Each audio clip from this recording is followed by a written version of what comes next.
ಏನ್ ಮಾಡ್ತಾ ಇದೀಯ ನೀನು? ಮುತ್ತಿಡ್ತಾ ಇದ್ದೀನಿ. ನಾನು ನಿನಗೆ 1000 ಸಲ ಹೇಳಿಲ್ಲ ಅವನಿಗೆ ಮುತ್ತು ಕೊಡ್ಬೇಡ ಅಂತ.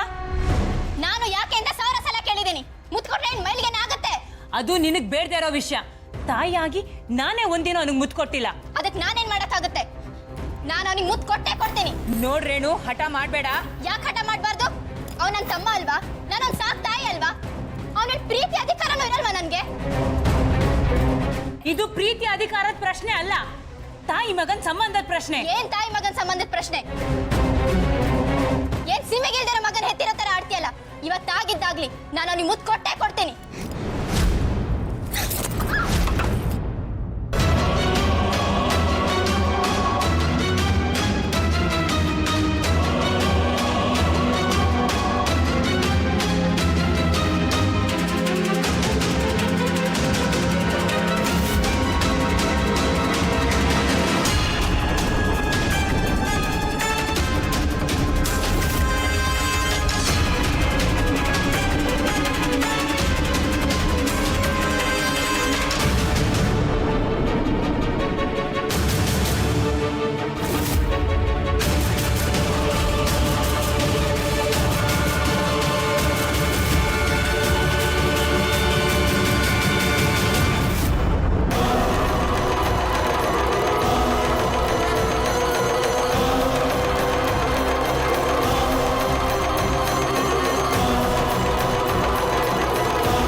ಉತ್ತರ ಏನಿದೆಲ್ಲ? ಎಂತ ಕೆಲಸ ಮಾಡ್ಬಿಟ್ಟೆ? ನೀವು ಮಧ್ಯ ಬರಬೇಡಿ ಸ್ವಾಮಿ, ಇದು ನನಗೊಳಗೂ ಸಂಬಂಧಪಟ್ಟಿರೋದು. ಇನ್ನು ಏನ್ ನೋಡ್ತಾ ಇದ್ಯಾ? ಹೊರಡು. ಇನ್ನೊಂದ್ಸಲ ಮನೆ ಕಡೆಗೆ ಬರಂಗಿಲ್ಲ. ನಿಂತ್ಕೊಳ್ಳಮ್ಮ.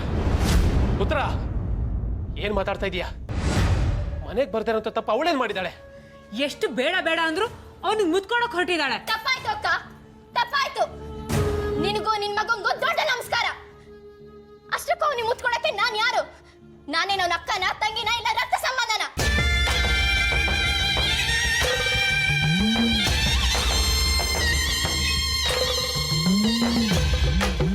ನನಗೂ ಏನ್ ಸಂಬಂಧ?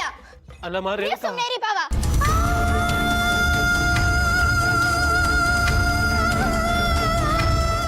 ಏನೋ ತಾಯಿ ಇಲ್ಲ ತಬ್ಲಿ ಅಂತ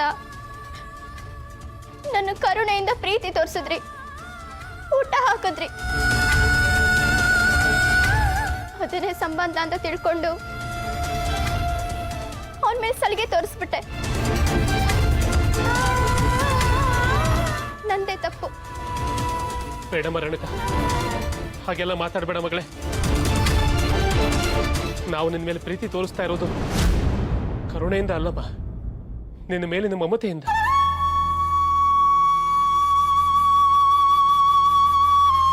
ಅದು ನಿಮ್ ದೊಡ್ಡ ಗುಣ ಭಾವ. ಅದಕ್ಕೆ ನಾನು ಯಾವತ್ತೂ ಋಣಿಯಾಗಿರ್ತೀನಿ. ಋಣ ಗಿಣ ಅಂತ ಯಾಕಮ್ಮ ಮಾತಾಡ್ತೀಯ? ಮಕ್ಕಳಿಲ್ಲದ ನಮಗೆ ಮಗಳ ಪ್ರೀತಿ ಕೊಟ್ಟವಳು ನೀನು. ನಿನ್ನ ಋಣನೇ ನಮ್ಮ ಮೇಲೆ ಬೇಕಾದಷ್ಟಿದೆ. ಏನೋ ಕೆಟ್ಟಗಳಿಗೆ ದುಡುಕ್ಬಿಟ್ಲು. ಅವಳನ್ನ ಕ್ಷಮಿಸ್ಬಿಡು ಮಗಳೇ. ಕ್ಷಮಿಸೋಷ್ಟು ದೊಡ್ಡವಳಲ್ಲ ಭಾವ ನಾನು. ಅವಳು ಬೇಡ ಬೇಡ ಅಂದ್ರು ಅವಳ ಮಗನಿಗೆ ಮುತ್ತಿಡಕ್ ಹೋದ್ನಲ್ಲ, ನಂದೇ ತಪ್ಪು.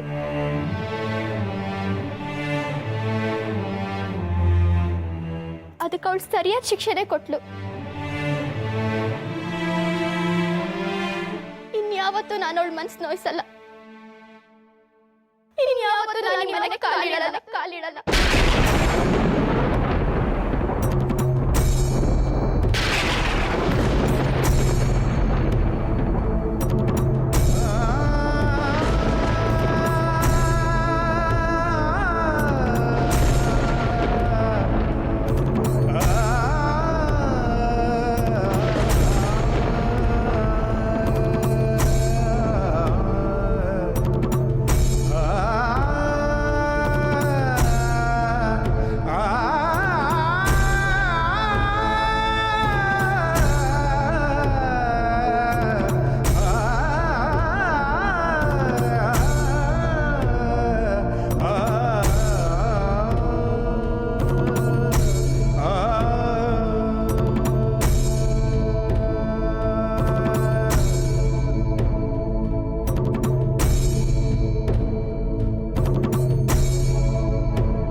ಅಂತ ಕೆಲಸ ಮಾಡ್ಬಿಟ್ಟೆ ಉತ್ತರ.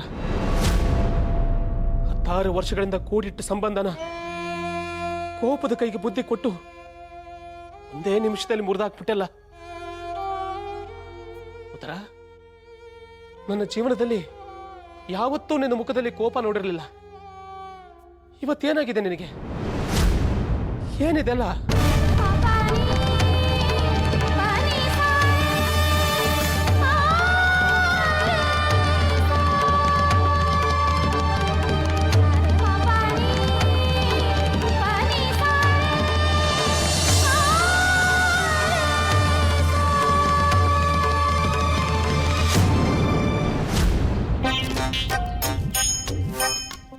ಏನೇ ಇದು ಪರಮಾಶ್ಚರ್ಯ! ಇಷ್ಟು ದಿವಸ ಹಾಲು ಜೇನ್ ಥರ ಬೆರ್ತೋಗಿದ್ದವರು ಇವತ್ತು ಹಾವು ಮುಂಗುಸಿ ಥರ ಕಿತ್ತಾಡ್ತಾ ಇದ್ದಾರೆ. ಅದೇ ನನಗೂ ಅರ್ಥ ಆಗ್ತಾ ಇಲ್ಲ ರೀ. ಹಗಲು ರಾತ್ರಿ ಅಕ್ಕ ಅಕ್ಕ ಅಂತ ಸೆರ್ಗಿಟ್ಕೊಂಡು ಓಡಾಡ್ತಿದ್ಲು. ಇವಳು ತಂಗಿ ತಂಗಿ ಅನ್ಕೊಂಡು ವಹಿಸ್ಕೊಂಡು ಬಂದ್ಬಿಡ್ತಿದ್ಲು. ಪುತ್ರಾಜಿ ಕಣ್ಣಲ್ಲಿ ನೀರು ಹರಿದಿರೋದು ನೋಡಿದೀನಿ ಹೊರ್ತು ಸಿಟ್ಟು ಮಾಡ್ಕೊಂಡಿರೋದು ನಾನು ಈ ಜನ್ಮದಲ್ಲೇ ನೋಡಿಲ್ಲ. ಕಲ್ಯಾಣ ದೇವ ಏನಾದ್ರೂ ಎಡವಟ್ ಮಾಡ್ಬಿಟ್ಟವನ ಅಂತ ಅಂದ್ರೆ ಕುತೂಹಲ ನೋಡು. ಅಕ್ಕಪಕ್ಕದ ಮನೆಯವ್ರ ವಿಷಯ ಅಂದ್ರೆ ನಿನ್ನ ಕಿವಿ ನೆಟ್ಗ ಆಗ್ಬಿಡುತ್ತೆ. ಎಲ್ಲಾನು ಕಿಟಕಿ ಹತ್ರನೇ ನಿಂತ್ಕೊಂಡು ಮಾತಾಡಿದ್ರೆ ನಮಗೆ ಮಾಡೋಕೆ ಬೇರೆ ಕೆಲಸ ಇಲ್ಲ ಅನ್ಕೋತಾರೆ. ಬಾ ಪಕ್ಕಕ್ಕೆ ಹೋಗಿ ಮಾತಾಡೋಣ. ಅದೇ ಕಣೆ, ಬಂಜೆ ಬಂಜೆ ಅನ್ನಿಸ್ಕೊಂಡಿದ್ದವಳಿಗೆ ಮಗು ಆಯಿತು. ಅವನು ಬೆಳೆದು ದೊಡ್ಡವನಾದ. ಇವಳು ನೋಡಿದ್ರೆ ಬಾವ ಬಾವ ಅಂತ ಚಲ್ಲಾಗಾಡ್ತಾಳೆ. ಒಂದು ಕಡೆ ಉರಿಯೋ ಬೆಂಕಿ, ಮತ್ತೊಂದು ಕಡೆ ಕರಗೋ ಬೆಣ್ಣೆ. ಏನಾದ್ರೂ ಎಡವಟ್ಟಾಯ್ತಾ ಅಂತ. ಸಾಕು ಸುಮ್ನಿರ್ರಿ. ಅವಳು ಚಲ್ಚಲ್ಲಾಗಿ ಆಡ್ತಾಳೆ ಅಂತ ಆ ಕಲ್ಯಾಣ ದೇವ ಹಂಗಲ್ಲ. ನಾನು ಎಷ್ಟೋ ಸಲ ಪ್ರಯತ್ನ ಮಾಡಿ ಸುಮ್ಮನಾಗಿದ್ದೀನಿ. ಅದ್ಯಾಕಂಗ್ ಹಾ ಅಂತ ಬಾಯ್ ಬಿಡ್ತೀರಾ? ಅವರಿಬ್ರು ಸಂಬಂಧದಲ್ಲಿ ಉಳ್ಕೆನಾರು ಇರ್ಬೋದಾ ಅಂತ ಹುಡ್ಕೋ ಪ್ರಯತ್ನ ಮಾಡಿದ್ದೀನಿ ಎಂದೆ. ಓಹ್ ಹಂಗ? ನಾ ಹೆಂಗೆಂಗೋ ಅನ್ಕೊಂಬಿಟ್ಟಿದ್ದೆ. ಅನ್ಕೊಳ್ದೆ ಇನ್ನೇನ್ ಮಾಡ್ತೀರಾ? ಕಳ್ಳನ ಮನ್ಸು ಉಳುಳ್ಗೆ ಅಂತ ನಾಯಿ ಬುದ್ಧಿ ಇರೋನ್ಗೆ ಎಲ್ರು ನಾಯಿಗಳ ತರನೇ ಕಾಣ್ತಾರೆ. ನನ್ನನ್ನು ನಾಯಿ ಅನ್ನೋಕೆ ಯಾವ್ದಾದ್ರೂ ಸಂದರ್ಭಕ್ಕೋಸ್ಕರ ಕಾಯ್ತಾನೆ ಇರ್ತೀಯಲ್ವಾ? ಹೌದು. ಮುಂದೇನು? ಮುಂದೇನ? ಅಕ್ಕಪಕ್ಕದ ಮನೆ ವಿಚಾರದಲ್ಲಿ ಮೂಗು ತೂರ್ಸೋದೆ ನಮ್ಮ ಕೆಲಸ ಅನ್ಕೊಂಡಿದ್ಯಾ? ಓ ಕೆಲಸ ನೋಡೆ. ಅಷ್ಟೇನಾ? ನನ್ನ ಮೂಗು ತೋರಿಸೋ ಮೂಗಿಲಿ ಸದ್ಯಕ್ಕಷ್ಟು ಮಾಡು. ಮುಂದಿನ ಘಟನೆಗಳು ಏನೇನಾಗುತ್ತೆ ಅಂತ ಅವಲೋಕಿಸಿ ಆಮೇಲೆ ಒಂದು ತೀರ್ಮಾನಕ್ಕೆ ಬರೋಣ. ಹಾಗಾದ್ರೆ ಸರಿ. ಪಕ್ಕದ ಮನೆಯವ್ರನ್ನ ಹಾಳು ಮಾಡೋದ್ರಲ್ಲಿ ನಾನು ಬತ್ತಿ ಆದರೆ ನನ್ನ ಹೆಂಡತಿ ಎಣ್ಣೆ. ಇದೊಂದು ವಿಷಯದಲ್ಲಿ ನಾನು ಒಂದು 4 ಜನ್ಮದ ಪುಣ್ಯ ಮಾಡಿದ್ದೆ.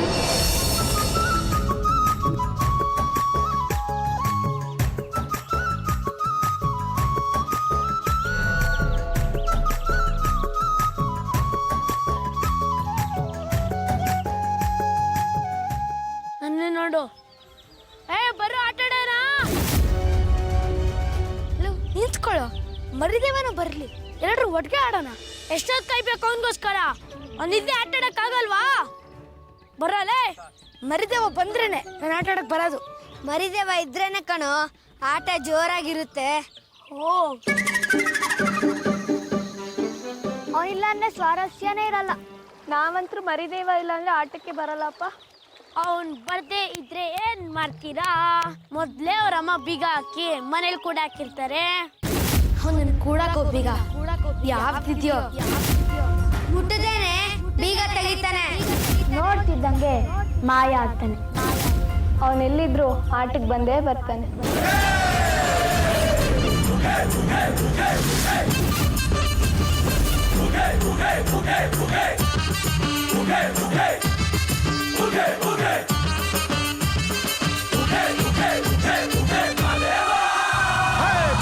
ಬಂದ ಬಂದ ಬಂದ ಬಂದ ನೋಡು ಮಾದೇವ. ತಂದ ತಂದ ತಂದ ತಂದ ತಂದ ನೋಡು ಭಾಗ್ಯವ. ದುಷ್ಟ ಶಿಕ್ಷಕ ಶಿಷ್ಟ ರಕ್ಷಕ ಲೋಕ ಕಾಯುವ ಮಲೆಯ ಮಾಂತ್ರಿಕ. ಗಂಡ ಗಣ್ಣಯ್ಯನ ನೋಡು ದುಂಡು ಮುಖದ ಮಾದಪ್ಪ ನೋಡು.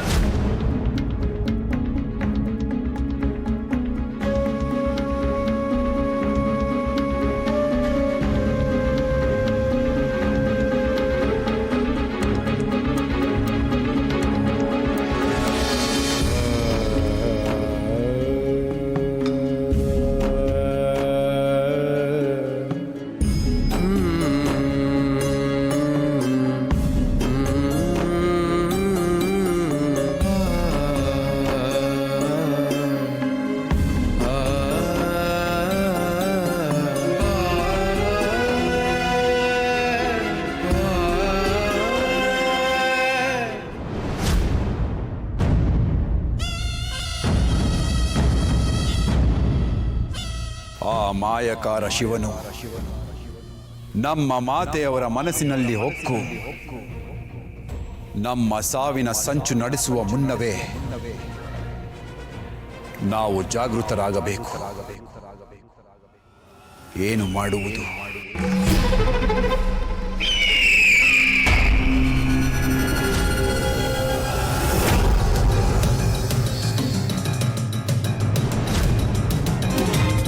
ನಮ್ಮ ತಾಯಿಯಲ್ಲದೆ ಬೇರೆ ಇನ್ಯಾರೇ ಆಗಿದ್ದರೂ ಅನುಮಾನ ಬಂದ ಕೂಡಲೇ ಸಂಹರಿಸಿ ಬಿಡಬಹುದಿದೆ.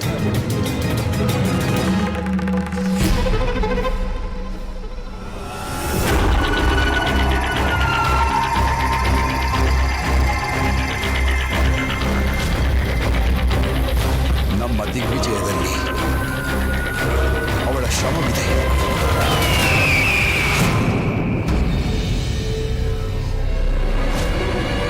ನಮ್ಮ ಗುರಿಗಳಿಗೆಲ್ಲ ಅವಳೇ ಗುರು. ಆದರೆ ಈ ದುರ್ವಿಧಿ ಆ ಮಹಾನ್ ಶಕ್ತಿಯನ್ನೇ ಅನುಮಾನಿಸುವ ಸನ್ನಿವೇಶವನ್ನು ಸೃಷ್ಟಿ ಮಾಡಿದೆ.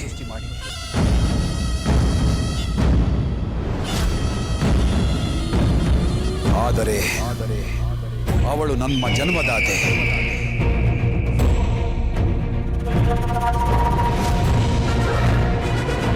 ನಮ್ಮನ್ನು ಅತ್ಯಂತ ಪ್ರೀತಿಯಿಂದ ಸಾಕಿ ಸಲುಹಿ ಮಾರ್ಗದರ್ಶನ ಮಾಡಿದಂಥ ಮಹಾಮಾತೆ.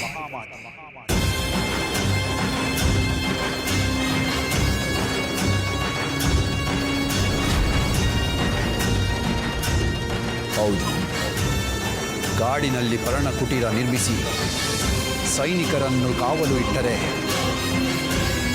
ಅವಳು ಬದುಕಿದ್ದಂತೆಯೂ ಆಯಿತು, ನಮ್ಮಿಂದ ದೂರವಿದ್ದಂತೆಯೂ ಆಯಿತು.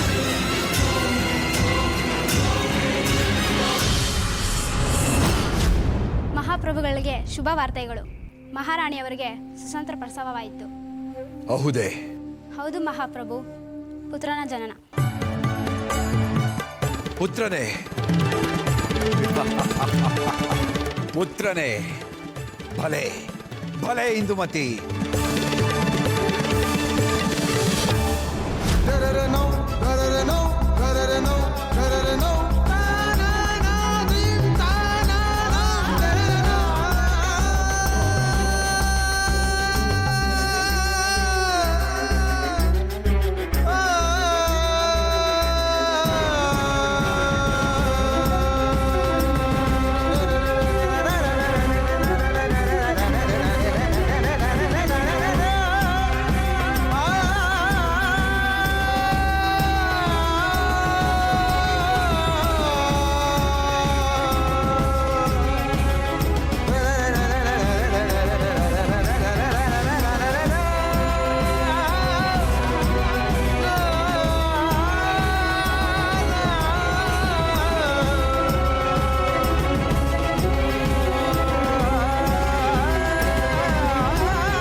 ತಪ್ಪಾಯ್ತು ಅಕ್ಕ. ಹೊಸ ಸ್ವಭಾವದ ನಿನ್ಗೆ ಕೋಪ ಬರೋ ಹಾಗೆ ಮಾಡಿ ಕೈ ಮಾಡೋ ಹಾಗೆ ಮಾಡ್ಬಿಟ್ಟೆ. ನನ್ನ ಕ್ಷಮಿಸ್ಬೇಡು ಅಕ್ಕ, ನನ್ನ ಕ್ಷಮಿಸ್ಬೇಡು.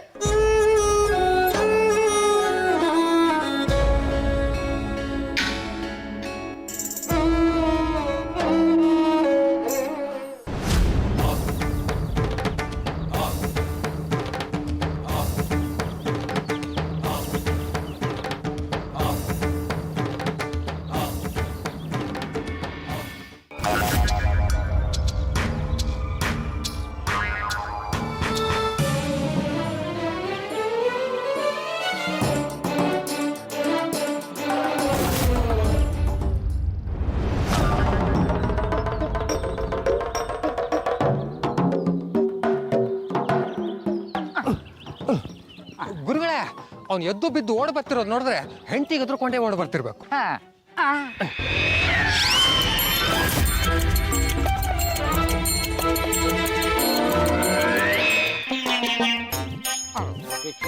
ಮೊದಲು ಸುಧಾರಿಸ್ಕೊಳ್ಳೋ, ವಿಷಯ ಏನು ಅಂತ ಆಮೇಲೆ ಹೇಳುವಂತೆ ಅಂತ ನಾನೇನು ಹೇಳಲ್ಲ. ನೀನು ಓಡ್ ಬಂದಿರೋದೇ ಹೆಂಡತಿಗೆ ಎದ್ರುಕೊಂಡು ಅಂತ ನಾವಿಬ್ಬರು ಆಗ್ಲೇ ಚರ್ಚೆ ಮಾಡಾಯ್ತು. ಅದೇನು ಅಂತ ಬಗಳೋ. ಹೆಂಡತಿಗೆ ಹೆದರ್ಕೊಂಡಲ್ಲ ಗುರುಗಳೇ, ದೆವ್ವ ದೆವ್ವ. ಎರಡು ಒಂದೇ ಮುಂದಕ್ಕೆ ಹೇಳೋ. ಹೆಂಡತಿ ದೆವ್ವ ಅಲ್ಲ ಗುರುಗಳೇ, ಬೇರೆ ಬೇರೆ ದೆವ್ವ. ಅಯ್ಯೋ ಅವಿವೇಕಿ, ಈ ಹಾಡು ಹಗಲಲ್ಲಿ ಯಾವ ದೆವ್ವನೋ?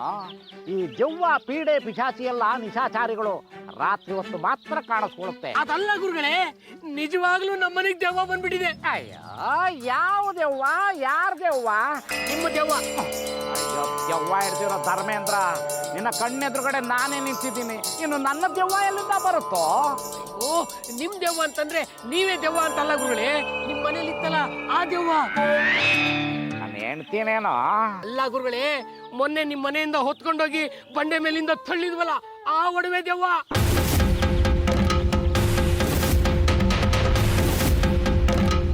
ಅವನು ನಮ್ಮ ಮನೆಗೆ ಬಂದು ನಡು ಮನೆಯಲ್ಲಿ ಚಕ್ರ ಪಕ್ಲ ತುಂಬಿಕೊಂಡಿದ್ದಾನೆ ಗುರುಗಳೇ. ಅವನೇ ಆಗೋ ಬರ್ತಾನೆ, ನಾವೇ ಬೆಟ್ಟದಿಂದ ಅವನನ್ನು ತಳ್ಳಿದ್ದೀವಿ, ನೆಗೆದು ಬಿದ್ದೋಗಿರ್ತಾನೆ. ಗುರುಗಳೇ, ಯಾಕೋ ಹಂಗೆ ಎದುರಿಸ್ತೀಯ? ಕ್ಷಮಿಸಿ, ನನ್ಗೊಂದು ಅನುಮಾನ. ಸತ್ತವನು ದೆವ್ವಾಗಿವಾಗ ಬಂದ್ಬಿಟ್ಟಿದ್ರೆ? ನಾನು ಹಂಗೆ ಅನ್ಕೊಂಡೆ ಗುರುಗಳೇ. ಕಾಲು ಹಿಂದೆ ಮುಂದೆ ಆಗಿದೆ ಅಂತ ನೋಡಿದೆ, ಮುಟ್ಟು ನೋಡಿದೆ, ಚಿವುಟು ನೋಡಿದೆ. ಅವನು ದೆವ್ವ ಅಲ್ಲ ಗುರುಗಳೇ, ಅವನು ಸಾಕ್ಷಾತ್ ಜೀವಂತವಾಗಿರೋ ದೆವ್ವ. ಸತ್ತವನೇ ಆಗೋ ಎದ್ದು ಬರ್ತಾನೆ, ಇದರಲ್ಲಿ ಏನೋ ಮರ್ಮ ಇರಬೇಕು. ಮಾಡಿದ್ದುಣ್ಣೋ ಮಾರಾಯ, ಮಾಡಿದ ಪಾಪ ಯಾರನ್ನೂ ಬಿಡಲ್ಲಯ್ಯ. ಬೆನ್ ಹಿಂದೆ ಬೆನ್ ಹತ್ತಿ ಯಾವಾಗ್ಲೂ ಬರುತ್ತಯ್ಯ.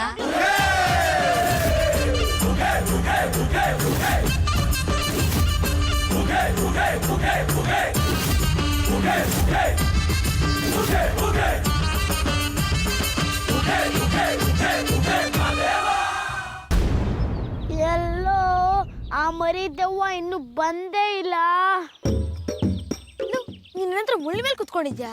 ಇಲ್ಲಪ್ಪ, ಮತ್ತೆ ಯಾಕೆ ಮುಳ್ಚುಚ್ಚೋರ್ ಅಂತ ಆಡ್ತಿದ್ಯಾ? ಸ್ವಲ್ಪ ತಡ್ಕೋ, ಬರ್ತಾನೆ. ಅಲ್ಲೋಡು, ಮರಿದೇವ ಬಂದ. ಮರಿದೇವ ಬಂದ,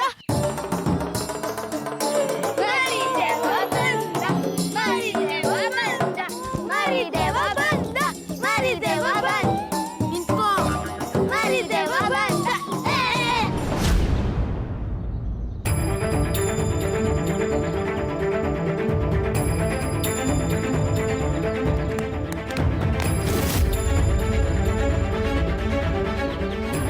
ಯಾಕೋ ಇಷ್ಟು ತಡ ಮಾಡಿದೆ? ನಮ್ಮ ಚಿಕ್ಕಿಯಿಂದ ತಡ ಆಯ್ತು. ಅವಳು ನನಗೆ ಮುತ್ತಿಡ್ಬೇಕು ಅಂತ, ನಾನು ಬೇಡ ಅಂತ. ಅದಕ್ಕೆ ಅಮ್ಮನ ಕೈಲಿಂದ ಹೊಡ್ಸ್ಕೊಂಡ್ಲು. ಅವಳು ನಿಮ್ಮ ಅಕ್ಕ ಕಣೋ. ನಂಗಳು ಇಷ್ಟ ಇಲ್ಲ ಕಣೋ. ಅಯ್ಯಯ್ಯೋ, ಅಕ್ಕಂಗೆ ಏಟ್ ಬಿತ್ತ? ನಾನು ನಿಮ್ಮಮ್ಮ ಹೊಡ್ತಿರೋದು ನೋಡೇ ಇಲ್ಲ. ಅದು ಸರಿ, ನೀನು ಯಾಕೆ ಯಾರ ಕೈಲೂ ಮುತ್ತಿಕ್ಸ್ಕೊಳಲ್ಲ? ಎಂಜ್ಲು ಅಂತನಾ? ಅದೊಂದು ದೊಡ್ಡ ಕತೆ, ಇನ್ನೊಂದ್ಸಲಿ ಹೇಳ್ತೀನಿ ಬಿಡು. ಆ ದೊಡ್ಡ ಕತೆ ಏನು ಬೇಡ, ನಿನ್ನ ಹದ್ದೆತ್ಕೊಂಡು ಹೋಗಿತ್ತಲ್ವ, ಆ ಕತೆ ಹೇಳ. ಆಟ ಆಡೋಣ ಬಾರೋ ಅಂದ್ರೆ ಹದ್ದೆ ಎತ್ಕೊಂಡೋಯ್ತು, ಕಾಗೆ ಎತ್ಕೊಂಡೋಯ್ತು ಅಂತ ಕತೆ ಕೇಳ್ತಾ ಇದ್ದೀರಲ್ರ. ಅದ್ಯಾಕೋ ಹಂಗ ಆಡ್ತೀಯ? ಸ್ವಲ್ಪ ಇರೋ, ನೀನು ಹೇಳೋ ಮರಿದೇವ. ಹದ್ದೆತ್ಕೊಂಡು ಹೋಯ್ತಲ್ಲ, ಅದು ನಿನಗೇನು ಮಾಡ್ಲಿಲ್ವಾ?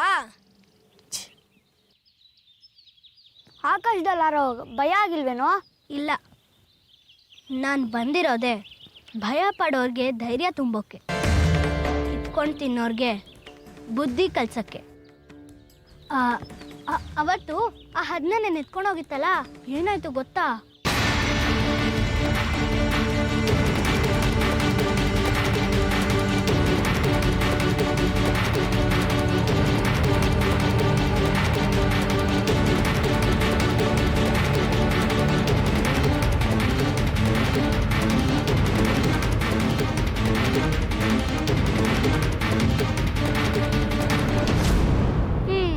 ಇಷ್ಟಾಯ್ತು.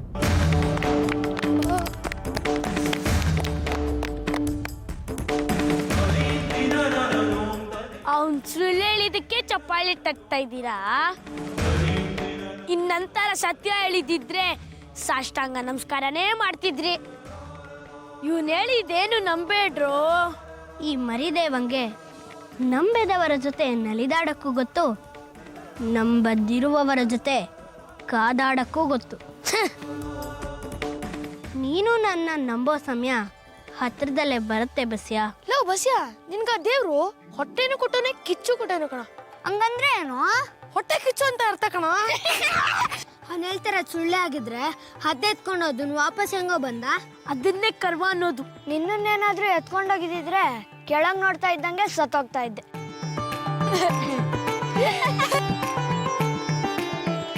ಹೌದು, ಮೇಲ್ ಹಾರ್ಕೊಂಡು ಹೋಗ್ಬೇಕಾದ್ರೆ ನಾವೆಲ್ಲ ಕಾಣಿಸಿದ್ವಾ ನಿಂಗೆ? ಓ, ನೀವೆಲ್ರೂ ಇರುವೆಗಳ ತರ ಕಾಣಿಸ್ತಿದ್ರಿ. ನಮ್ ಬಸ್ಯ ಮಾತ್ರ ಗೊದ್ದನ್ ತರ ಕಾಣಿಸ್ತಿದ್ದ.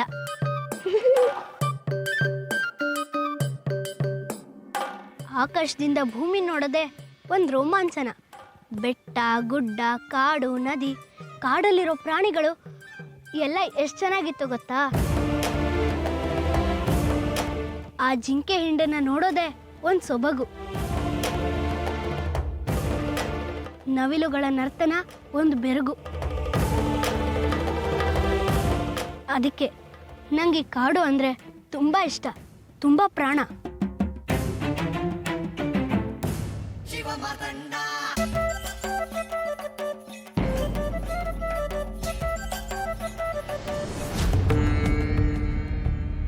ಇಂದುಮತಿ, ಸ್ವಾಮಿ, ನಿಧಾನ ನಿಧಾನ.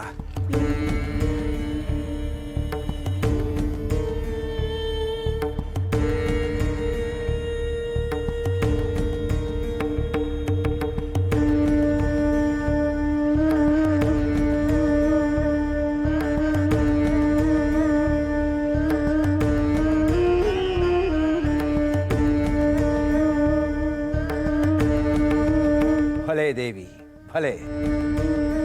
ಸೂರ್ಯ ಚಂದ್ರನನ್ನೇ ನಾಚಿಸುವಂತ ಪುರುಷ ಸಿಂಹವನ್ನೇ ಅಡೆದಿರುವೆ. ಎಲ್ಲವೂ ಆ ಶಿವನ ದಯೆ ಪ್ರಭು. ಏನಂದೆ? ಎಲ್ಲವೂ ಆ ಶಿವನ ದಯೆ ಅಂದೆ. ಮುಚ್ಚು ಬಾಯ್. ಯಾವ ಶಿವ, ಯಾವ ದಯೆ?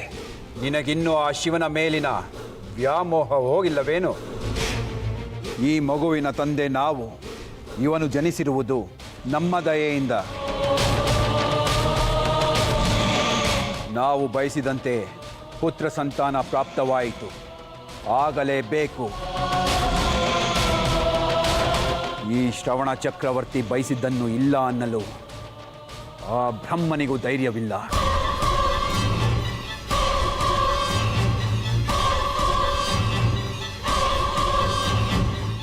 ಇಂದುಮತಿ, ನಮ್ಮ ಈ ಪುತ್ರೋತ್ಸವವನ್ನು ವಿಜೃಂಭಣೆಯಿಂದ ಆಚರಿಸಬೇಕು ಎನ್ನುವುದು ನಮ್ಮ ಆಸೆ. ನಮ್ಮ ಪುತ್ರನ ಮಾತೆ ನೀನು. ಹೇಳು, ನಿನ್ನ ಆಸೆಗಳೇನು? ನಿನ್ನ ಬಯಕೆಗಳೇನು?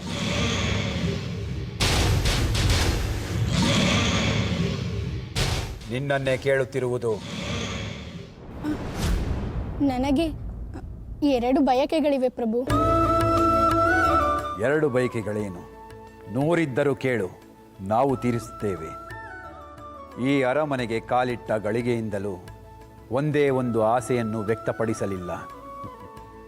ಆಸೆಗಳೇ ಇಲ್ಲದ ಅಲ್ಪತೃಪ್ತಿ ನೀನು. ಪ್ರತಿಯೊಂದು ಹೆಣ್ಣಿಗೂ ಬಸರಿಯಾಗಿದ್ದಾಗ ಬಯಕೆಗಳಿರುತ್ತದೆ ಎಂದು ಕೇಳಿದ್ದೆವು. ಆದರೆ ನೀನು ಆಗಲೂ ಏನೂ ಕೇಳಿಲ್ಲ. ಈಗಲಾದರೂ ಕೇಳು, ಸಂತೋಷದಿಂದ ನಡೆಸಿಕೊಡುತ್ತೇವೆ.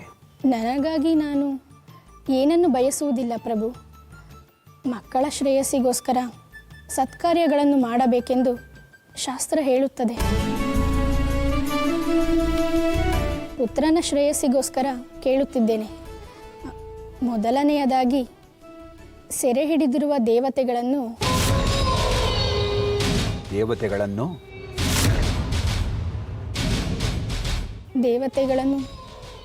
ಬಂಧಮುಕ್ತಗೊಳಿಸಬೇಕು. ಎರಡನೆಯದು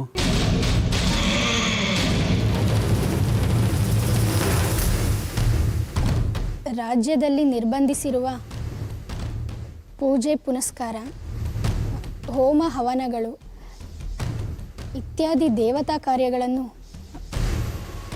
ಪುನರಾರಂಭಿಸಲು ಅಪ್ಪಣೆ ಮಾಡಿ. ಇದರಿಂದ ದೇವತೆಗಳ ಅನುಗ್ರಹ, ನೊಂದವರ ಆಶೀರ್ವಾದ ಎರಡೂ ನಮ್ಮ ಪುತ್ರನಿಗೆ ಲಭಿಸುತ್ತದೆ ಅಲ್ಲವೇ? ಅಸಂಭವ.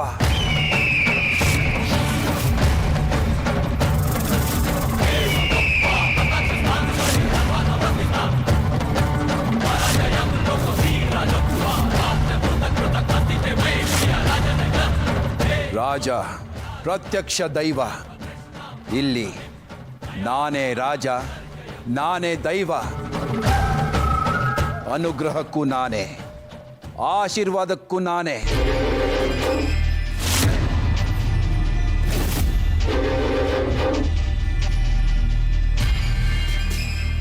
ಇಟ್ಟ ಹೆಜ್ಜೆ ಹಿಂದಿಡುವುದು ದಾನವ ಕುಲಕ್ಕೆ ಅವಮಾನ.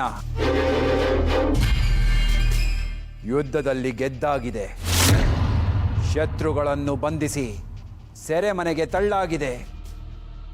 ಅವರನ್ನು ಬಿಡುಗಡೆಗೊಳಿಸುವ ಮಾತೇ ಇಲ್ಲ. ಇನ್ನು ಸೆರೆಯಲ್ಲಿ ಬಿದ್ದಿರುವವರಿಗೆ ಪೂಜೆ ಪುನಸ್ಕಾರ ಬೇರೆ ಕೇಡು.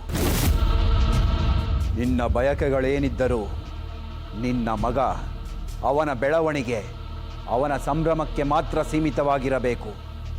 ಅದನ್ನು ಬಿಟ್ಟು ರಾಜ್ಯದ ಆಡಳಿತದಲ್ಲಿ ನಿನ್ನು ಮೂಗು ತೂರಿಸಿದರೆ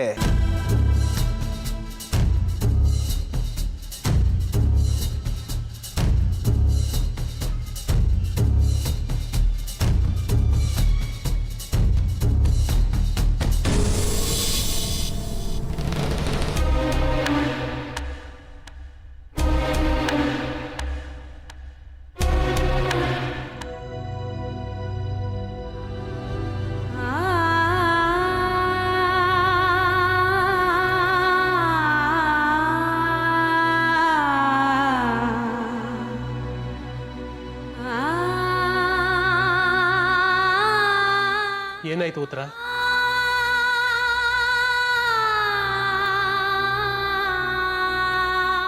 ರೇಣುಕ ಮರಿದೇವಂಗೆ ಅಂತ ಸಿಹಿ ತಿಂಡಿ ತಂದಿದ್ಲು. ಅವಳು ನಮ್ಮ ಮಗನ ಎಷ್ಟು ಪ್ರೀತಿ ಮಾಡ್ತಾಳೋ. ಅವಳ ಪ್ರೀತಿ ನಾನು ಅರ್ಥ ಮಾಡ್ಕೊಳ್ಳೇ ಇಲ್ಲ. ಅನ್ಯಾಯವಾಗಿ ಹೊಡೆದ್ಬಿಟ್ಟೆ ಸ್ವಾಮಿ.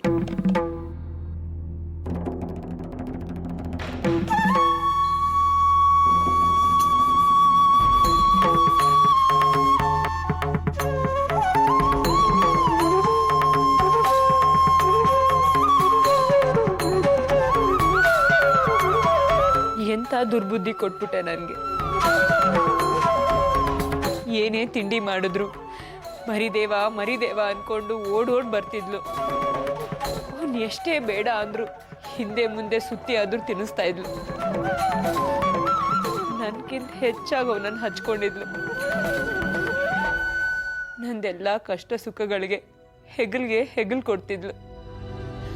ಅಂಥವಳಿಗೆ ಎಂಥ ಬಹುಮಾನ ಕೊಟ್ಬಿಟ್ಟೆ.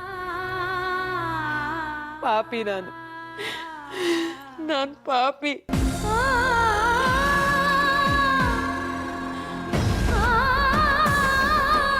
ಅವಳದೇನೋ ಸಣ್ಣ ವಯಸ್ಸು, ಕೋಪ ತಾಪ ಎಲ್ಲ ಸಹಜ.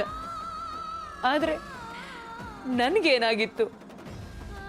ನನ್ನ ವಯಸ್ಸಿಗೆ ನಾನು ದುಡುಕ್ಬಾರ್ದಾಗಿತ್ತು.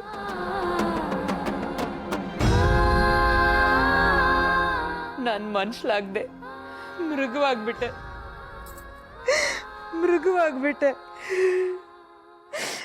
ಎಲ್ಲ ಮರಿದೇವನಿಂದಾನೆ. ಮರಿದೇವ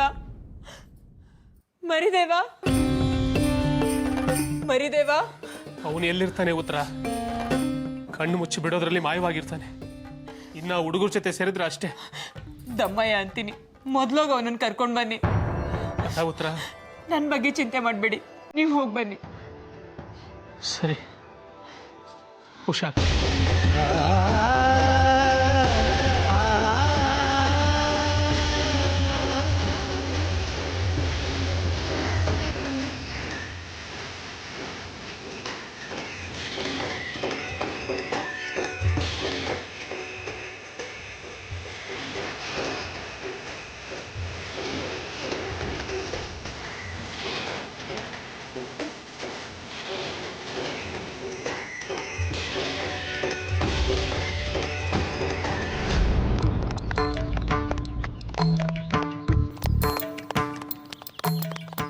ಮರಿದೇವ ನೀನು ಹೇಳ್ತಾ ಇರೋದು ನೋಡಿದ್ರೆ ನಮಗೂ ಕಾಡು ನೋಡಬೇಕು ಅಂತ ಆಸೆ ಆಗ್ತಿದೆ ಕಣೋ.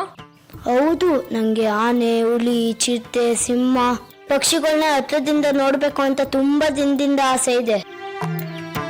ಕಾಡು ನೋಡಕ್ಕೆ ನಮ್ಮನ್ನ ಯಾರೋ ಕರ್ಕೊಂಡು ಹೋಗ್ತಾರೆ. ಅಪ್ಪ ಅಮ್ಮನ ಕೇಳಿದ್ರೆ ಬೈತಾರಷ್ಟೇ. ನಾನು ಕಾಡು ನೋಡಿದ್ದೀನಿ. ಯಾವಾಗ್ಲೋ ಕನ್ಸಲಿ. ಅಯ್ಯೋ ಕನ್ಸಲ್ಲ. ಆದ್ರೆ ನಮ್ಮ ಮರಿದೇವ ಮನ್ಸು ಮಾಡಿದ್ರೆ ಅದು ನನ್ಸಾಗುತ್ತೆ.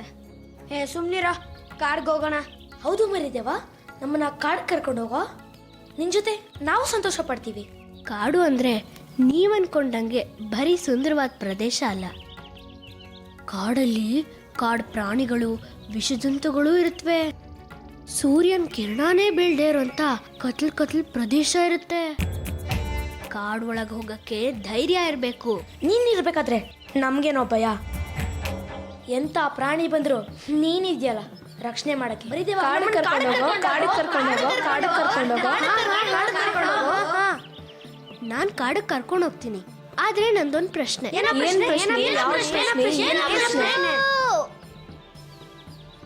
ಹಾ, ಈ ಜಗತ್ನಲ್ಲಿ ಅತ್ಯಂತ ಕ್ರೂರವಾದ ಪ್ರಾಣಿ ಯಾವುದು?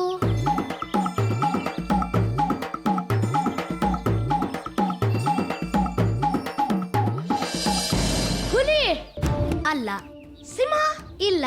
ಹಾವು ಅಲ್ಲ. ಕರಡಿ ಅಲ್ವೇ ಅಲ್ಲ. ಚಿರತೆ ಅಲ್ಲ. ಗೆಂಡಾಮೃಗ ಅಲ್ವೇ ಅಲ್ಲ. ಲೋ, ನಾವೇನ್ ಹೇಳಿದ್ರು ಅವ್ನು ಒಪ್ಕೊಳ್ಳಲ್ಲ. ನಾವೇನಾದ್ರು ಗೆದ್ರೆ ಅವ್ನ್ ಕಾಡಿ ಕರ್ಕೊಂಡು ಹೋಗ್ಬೇಕಲ್ಲ, ಅದಕ್ಕೆ.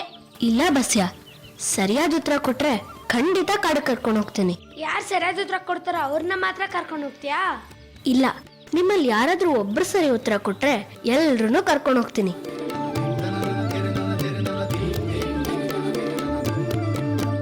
ಯಾವ ಪ್ರಾಣಿ ಹೇಳಿದ್ರು ಅದಲ್ಲ ಅಂತಿದ್ಯಾ? ಹುಲಿ ಸಿಂಹಕ್ಕಿಂತ ಕ್ರೂರ ಪ್ರಾಣಿನಾ? ಇದೆ, ಪ್ರಯತ್ನ ಮಾಡಿ.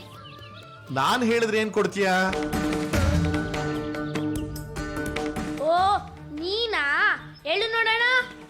ಎಲ್ಲಕ್ಕಿಂತ ಕ್ರೂರ ಪ್ರಾಣಿ ನಾನೇ. ನೀನು ಕ್ರೂರವಾದ ಪ್ರಾಣಿ ಅಲ್ಲ, ಕಡಿಯೋ ಪ್ರಾಣಿ. ನೋಡ್ರಪ್ಪ, ನಾನು ಅಂತ ಹೇಳಿದ್ರೆ ನಾನು ಅಂತ ಅಲ್ಲ, ಮನುಷ್ಯ ಪ್ರಾಣಿನೇ ಎಲ್ಲಾ ಪ್ರಾಣಿಗಳಿಗಿಂತ ಕ್ರೂರ ಪ್ರಾಣಿ. ಹೌದಾ ಅಲ್ವಾ? ತಪ್ಪು. ಸರಿಯಲ್ಲ, ಅದು ತಪ್ಪು. ಸರಿಯಾದ ಉತ್ತರ.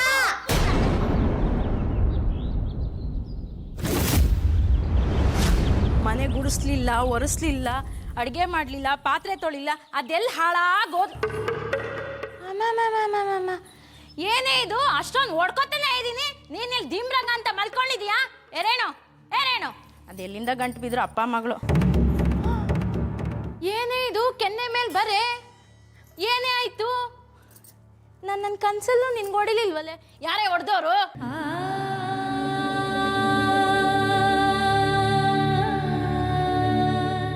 ರಾಜಕ್ಕ. ಏನೋ ರಾಜಮ್ಮ ನಿನಗೂ ಹೊಡೆದ್ಲ?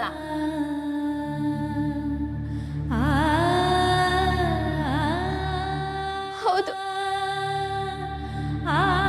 ಅದು ಮರಿದೇವಂಗೆ ಮುತ್ಕೊಡಕ್ ಹೋಗಿದ್ದೆ. ಆವಾಗ ನಾನು ನಿನಗೆ 1000 ಸಲ ಹೇಳಿಲ್ಲ ಅವನಿಗೆ ಮುತ್ತು ಕೊಡ್ಬೇಡ ಅಂತ.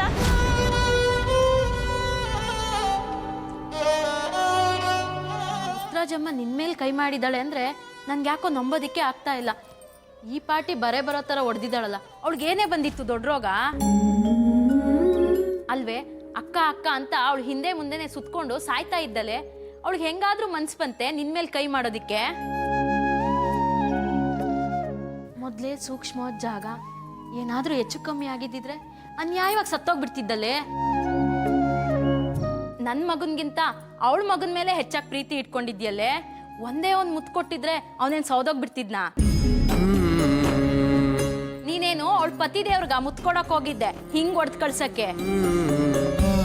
ಅವಳ ಕೈ ಸೇದೋಗ ಅವಳಿಗೆ ಕರಿನಾಗರೋ ಕಚ್ಚ. ಅವಳಿಗೆ ಅಂತ ಒಂದು ಹೊಸ ಸೃಷ್ಟಿಯಾಗಿ ಅವಳನ್ನ ಕಡಿಯ. ಅಯ್ಯಯ್ಯೋ, ಇವ್ರಪ್ಪ ಬೇರೆ ಮನೇಲಿಲ್ಲ, ನಾನು ಏನಪ್ಪ ಮಾಡ್ಲಿ? ಮುಟ್ಟಿದ್ರೆ ನೋವಾಗುತ್ತೇನೆ.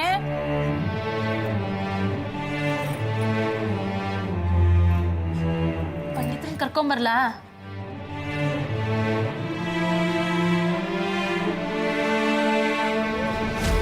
ಬರೋ ಮನೆ ಕೆಲ್ಸದ ಜೊತೆಗೆ ಇವಳ ಸೇವೆನೂ ಬೇರೆ ಮಾಡ್ಬೇಕಾ?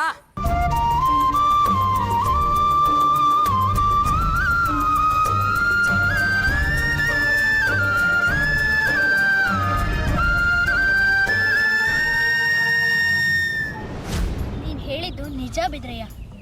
ಈ ಜಗತ್ನಲ್ಲಿ ಎಲ್ಲ ಪ್ರಾಣಿಗಳಿಗಿಂತ ಕ್ರೂರ ಪ್ರಾಣಿ ಮನುಷ್ಯ ಪ್ರಾಣಿ.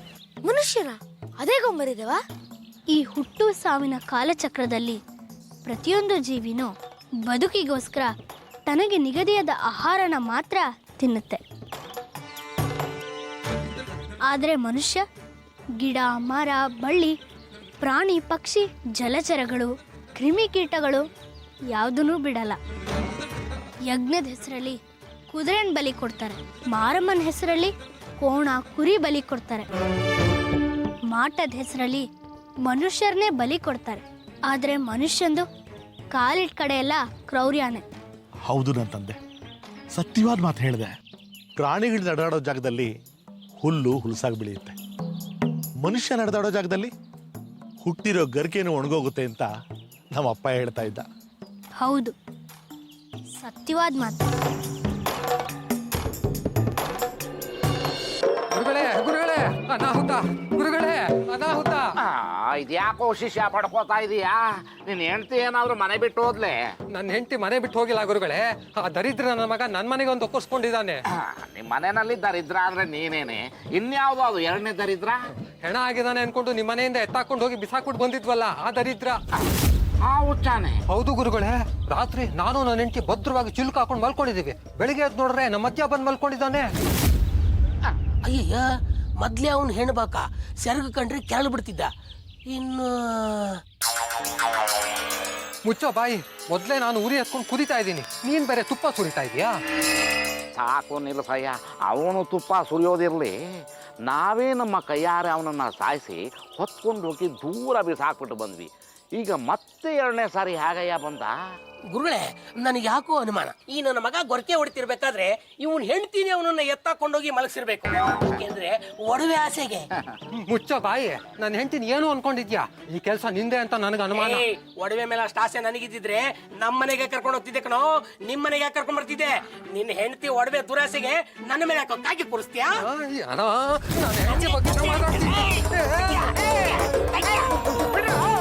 ಹುಚ್ಚು ನಾಯಿಗಳ ತರ ಕಿತ್ತಾಡ್ತಿರಲ್ಲ ನೀವಿಬ್ಬರು. ಹುಚ್ಚು ನಾಯಿಗಳೇ ಅನ್ನೋದು ಗೊತ್ತು, ಆದ್ರೂ ಕಿತ್ತಾಡೋದು ತಪ್ಪು. ಅವನು ಹೇಳ್ತಿರೋದ್ರಲ್ಲಿ ಏನೋ ತಪ್ಪಿದೆ. ಅಲ್ಲ ಕಣಯ್ಯ, ನೀನೇ ಹೇಳೋ ಹಾಗೆ ನೀನು ನಿನ್ನ ಹೆಂಡತಿ ಒಳಗಡೆಯಿಂದ ಭದ್ರವಾಗಿ ಚಿಲ್ಕ ಹಾಕೊಂಡು ಮಲಗಿದ್ರಿ. ಹೌದು ಗುರುಗಳೇ. ಅಂದಮೇಲೆ ಇವನು ಹೊರಗಡೆಯಿಂದ ಹೇಗೋ ಕರ್ಕೊಂಬರಕ್ ಸಾಧ್ಯ? ಹೌದಲ್ವೇ? ಇರು, ಮೊನ್ನೆ ನಿಮ್ಮ ಮನೆಯಿಂದ ಹೊತ್ಕೊಂಡೋಗಿ ಬಂಡೆ ಮೇಲಿಂದ ತಳ್ಳಿದ್ವಲ್ಲ ಆ ಒಡವೆ ದೆವ್ವ. ಓಹೋ, ಆವತ್ತು ನಿನ್ನ ಮನೆಯಲ್ಲಿ ಪ್ರತ್ಯಕ್ಷ ಆಗಿ ಇವತ್ತು ಇವನ ಮನೆ ಪ್ರತ್ಯಕ್ಷ ಆಗಿದ್ದಾನೆ ಅಂದ್ರೆ ಇದರಿಂದ ಏನೋ ರಹಸ್ಯ ಅಡಗಿದೆ. ರಹಸ್ಯ ರಹಸ್ಯವಾಗಿ ಉಳಿಯಲ್ಲ. ಆ ರಹಸ್ಯನ ಯಾರಾದ್ರೂ ಬೇಡ್ಸಕ್ ಹೋದ್ರೆ ಆ ರಹಸ್ಯ ಅವ್ರನ್ನ ಸುಮ್ಮನೆನೂ ಬಿಡಲ್ಲ. ಇದ್ರ ಹಿಂದಿರೋ ರಹಸ್ಯನ ಯಾರಾದ್ರೂ ಕೆಣಕಕ್ ಹೋದ್ರೆ ಅವ್ರಿಗೆ ಉಳ್ಗಾಲನೇ ಇಲ್ಲ.